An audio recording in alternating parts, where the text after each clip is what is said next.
총선 때 그런 어마어마한 권한을 줘도 당에 남아있지 않겠다? 만약에 윤석열 대통령이 직접 나서도 신뢰가 없습니까? 그런 부분에 대해서. 아니 신뢰가 없는 장본인이잖아요. 신뢰가 없음의 대표적이고 장본인인 분인데 그분이 뭘 한다고 뭐가 달라지겠어요?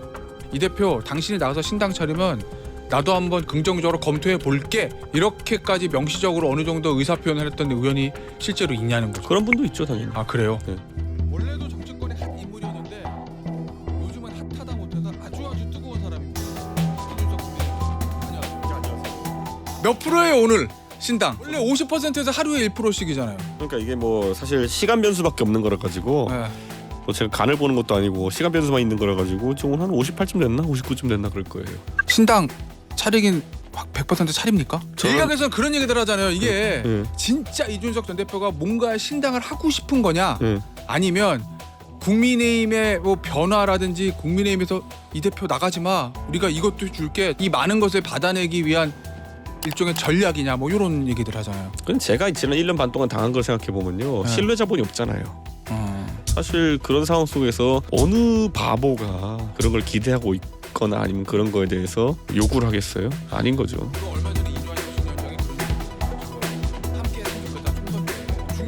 정치에서는 안 되는 것도 없고 되는 것도 없다고 하잖아요. 뭐 가능성이 예술이니까 정치란 게. 네. 만약에 윤석열 대통령이 직접 나서도 신뢰가 없습니까? 아니 신뢰가 없는 장본인이잖아요. 지금 뭐 다른 사람이 있고 거기에 굉장히 권위 있는 신뢰가 있는 사람이 나타나서 하는 것도 아니고 네. 신뢰가 없음의 대표적이고 장본인인 분인데 그분이 뭘 한다고 뭐가 달라지겠어요?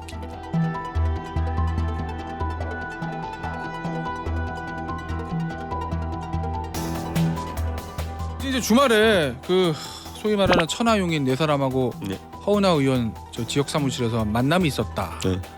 공개가 됐는데 그 네 명도 같이 나간답니까? 이준석 전 대표 신당 차리면? 제가 그분들한테 뭘 강요하거나 강제하는 사람도 아니고요. 네. 근데 그 사람들은 제 생각을 누구보다 잘 알고 있고 그리고 모여서 얘기하면서 각자의 생각을 너무 잘 확인했고 그래서 각자 그 회동이 끝난 다음에 페이스북에 게시물도 올리고 했는데 네. 저는 언론인들이 다 행간을 읽을 수 있을 거라 생각합니다. 그래서 이렇게 말씀드릴 수 있겠지만은 제가 궁금한 건 그런 얘기를 할 때 이준석 전 대표의 어떤 저와 좀 얘기도 해보고 조언도 해주고 얘기를 들어주고 수준이 아니라 네. 이 대표 당신이 나가서 신당 차리면 나도 한번 긍정적으로 검토해 볼게 이렇게까지 명시적으로 어느 정도 의사표현을 했던 의원이 실제로 있냐는 거죠. 그런 분도 있죠 당연히. 아 그래요? 네. 누군지 이름 얘기 못 하겠죠? 중진 의원도 있습니까? 그거는 지금 우리가 네. 소위 말하면은 목숨 걸고 이제 명단 쓰는 건데 네. 아니 옛날에 보세요 가명 쓰는 독립군들이 왜 가명 썼겠습니까? 자 그럼 초재선이 아닌 중진 의원도 있습니까? 그 정도까지 얘기해 줄 수 저 있겠죠? 스무고개 안 합니다. 지금 제가 적어도 국민들한테 거짓말을 하지는 않을 겁니다. 하지만 특정될 수 있는 상황을 만들지는 않을 겁니다.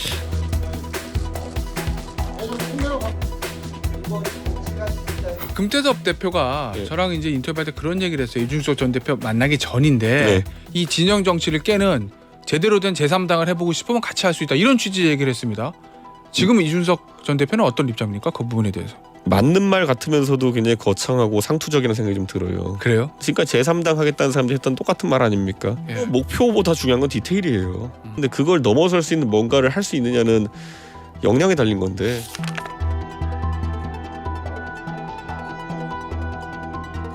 산악회 모임에서 장제원 의원이 말하고자 하는 건 뭐라고 봅니까?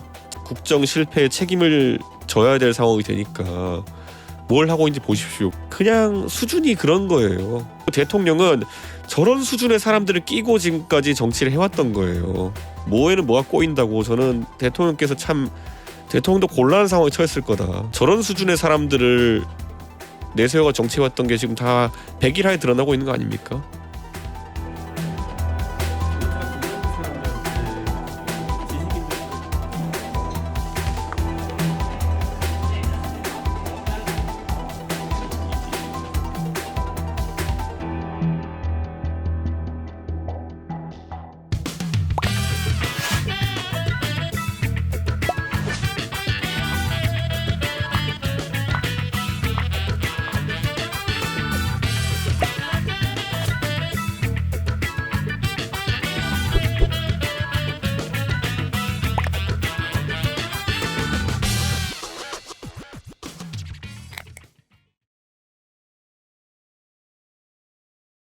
우리가 뭐가 두렵겠습니까? 뭐가 어렵겠습니까? 저는 그래서 눈치 안 보고 삽니다. 아무리 권력자가 뭐라 해도 저는 제 할 말 하고 삽니다. 그렇게 윤핵관이 저항하기는 힘들 것이다. 요즘도 장제의 험지 출마하라 그 사사. 근데 뭐 구국을 위한 결단인 것처럼 포장하겠죠. 창성교회 성도 여러분 반갑습니다. 안녕하십니까? 예.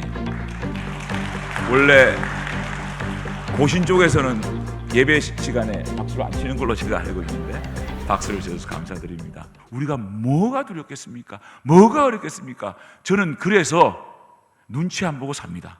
할 말 하고 삽니다. 아무리 권력자가 뭐라 해도 저는 제 할 말 하고 삽니다.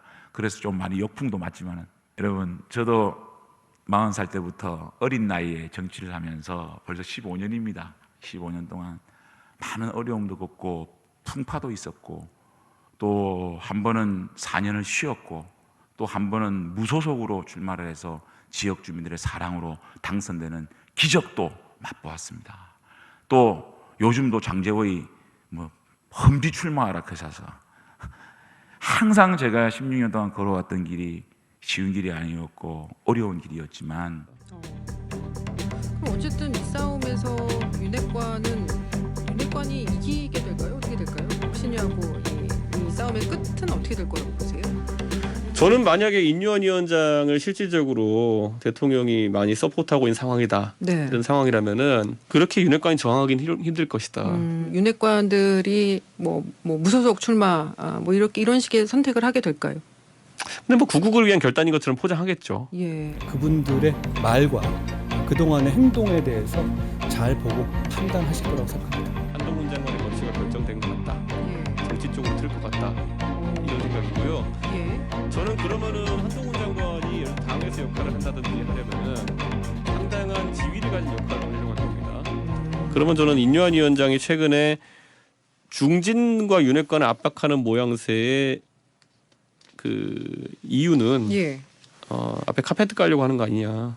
결국 저는 한 1, 2주 내 시한 내에 김기현 대표는 쫓겨난다 이렇게 봅니다. 그리고 스타 장관 이러면서 띄워놨기 때문에 예. 한동훈 장관 해버려도 안 되면 원희룡 정도 이렇게 아마 지도체제 가져가려고 하지 않을까.